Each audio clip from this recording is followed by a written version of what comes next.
নমস্কার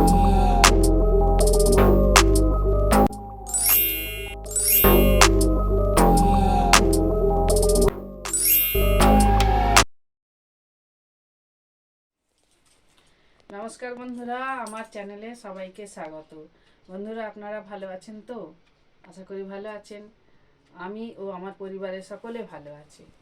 বন্ধুরা, এতদিন আমি ভিডিও দিতে পারি, আমার মেয়ের অ্যানুয়াল এক্সাম চলছিল, তাই আমি সেলাই বুনন থেকে বিরত ছিলাম। কারণ মেয়েটাকে আমি সম্পূর্ণ নিজে পড়াই, নিজে ওর পিছনে আমি অনেক সময় দিই, আর তাই আমি এতদিন সেলাইয়ের ভিডিও দিতে পারিনি।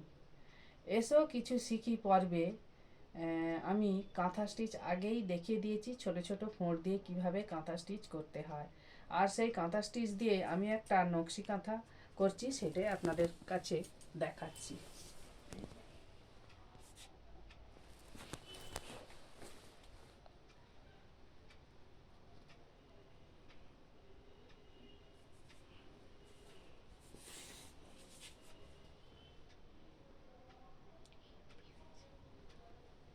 বন্ধুরা, এই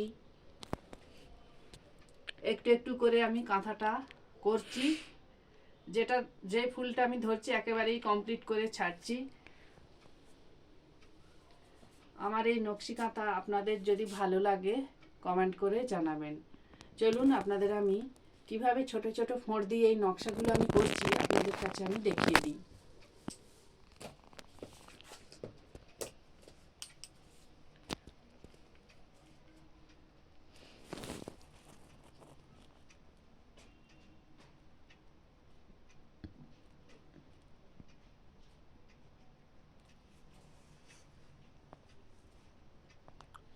এই সেলাইটি, এই যে একটা টোপের মাঝখান দিয়ে আর একটা টোপ তুলতে হয়, অর্থাৎ ফোঁড়।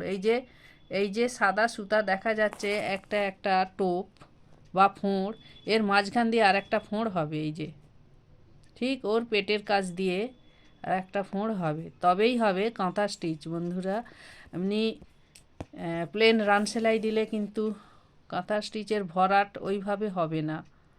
হ্যাঁ, ঠিক একটা টোপের মাঝখান দিয়ে আর একটা টোপ তুলতে হবে।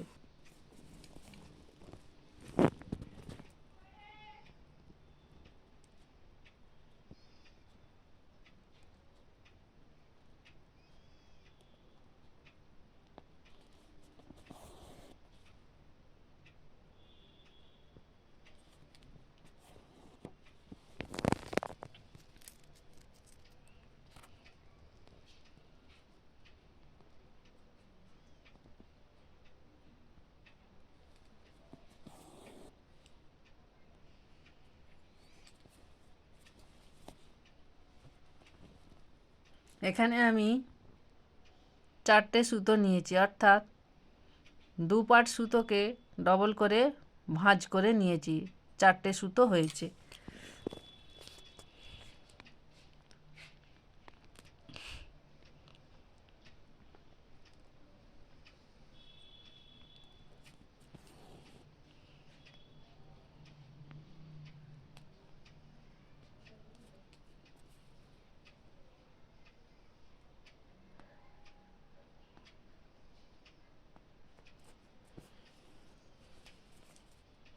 এখন আমি বডি থেকে চলে এলাম মাছের পাখনাতে।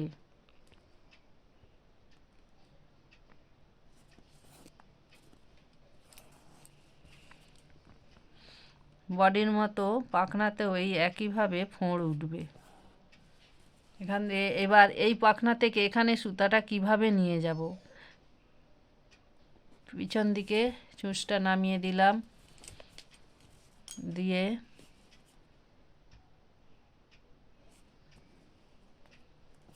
ছোট্ট একটা গিট দিলাম, দিয়ে এই পাখনা থেকে এখানে আমি কাপড়ের ভিতর দিয়ে নিয়ে আসব।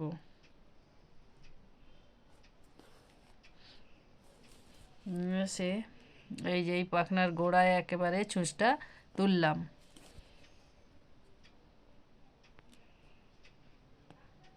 যে ফোঁড়টা থাকবে সেই ফোঁড়কে বেশ করেই আমাকে ভেতরের সুতা নিয়ে যেতে হবে।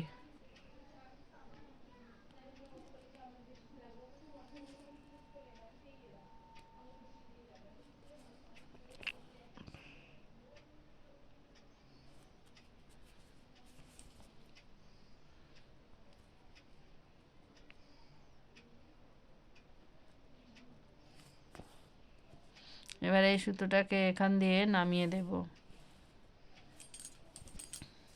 শেষ পর্যন্ত দেখতে থাকুন বন্ধুরা, এই সুতোটা আমি কি করি শেষমেশ।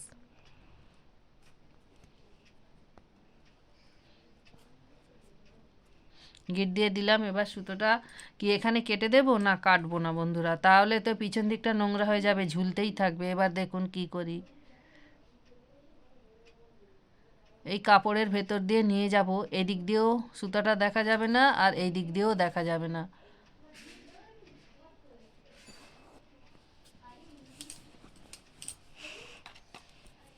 এবার সুতোটা এখানে কেটে দেব। দেখুন এই দিকেও পরিষ্কার আর এই দিকেও পরিষ্কার। এই রকমই আমি করেছি সেম। এই যে এই মাছগুলো আমি সেম পদ্ধতিতে করেছি। এই যে এখানে, এই যে বন্ধুরা, এই যে এখানে করেছি, এইখানে করেছি, দেখতে বেশ ভালোই লাগছে। এখন আপনারা বলবেন আমার নকশি কাঁথা দেখতে কেমন লাগছে।